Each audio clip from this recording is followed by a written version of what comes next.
Storyteller became deeply alarmed. Adonizedek, king of Jerusalem. When he heard that the city of Gibeon had made peace with Israel, he was furious.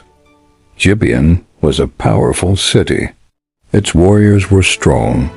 So Adonizedek sent messages to other kings nearby: Hebron, Jarmuth, Lachish, and Eglon, 5 kings in total. They formed a powerful alliance.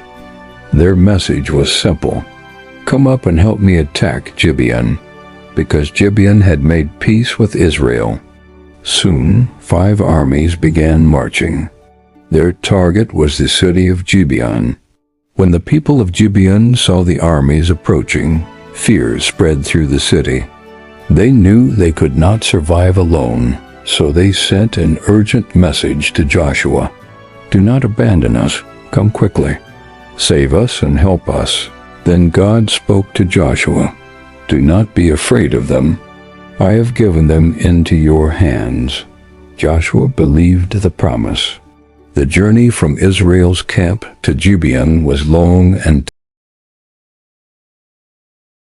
paths, dark night skies. All night long the soldiers walked, through rocky hills, through narrow valleys, their armor heavy, their weapons ready. By the time dawn approached, Joshua's army had reached the battlefield. The enemy had no idea they were coming. As the first light of morning spread across the hills, Joshua gave the command. Israel attacked. The 5 kings and their armies were caught completely off guard.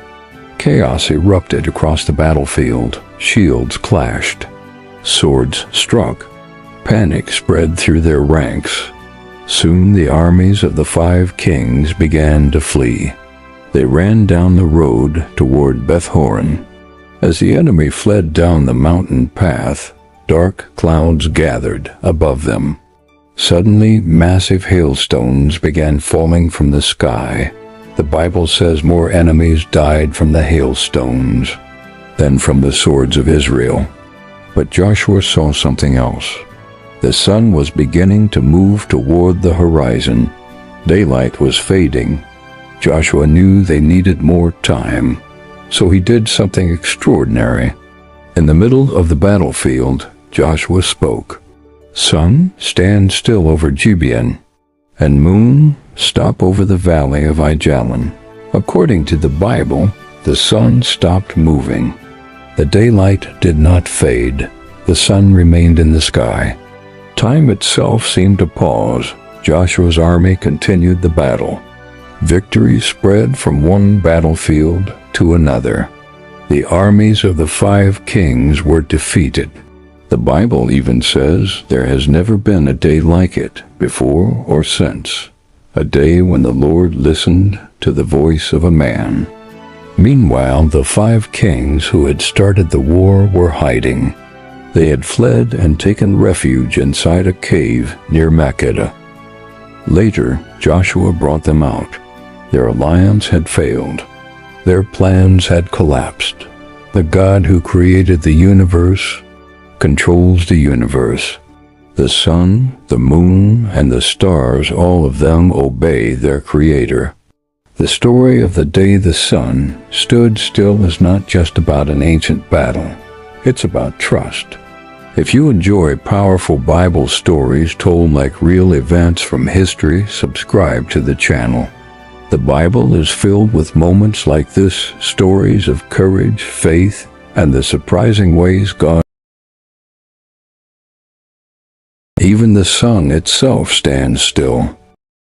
What if the sun suddenly stopped moving? Not in a movie, not in a legend, but in the middle of a real battle.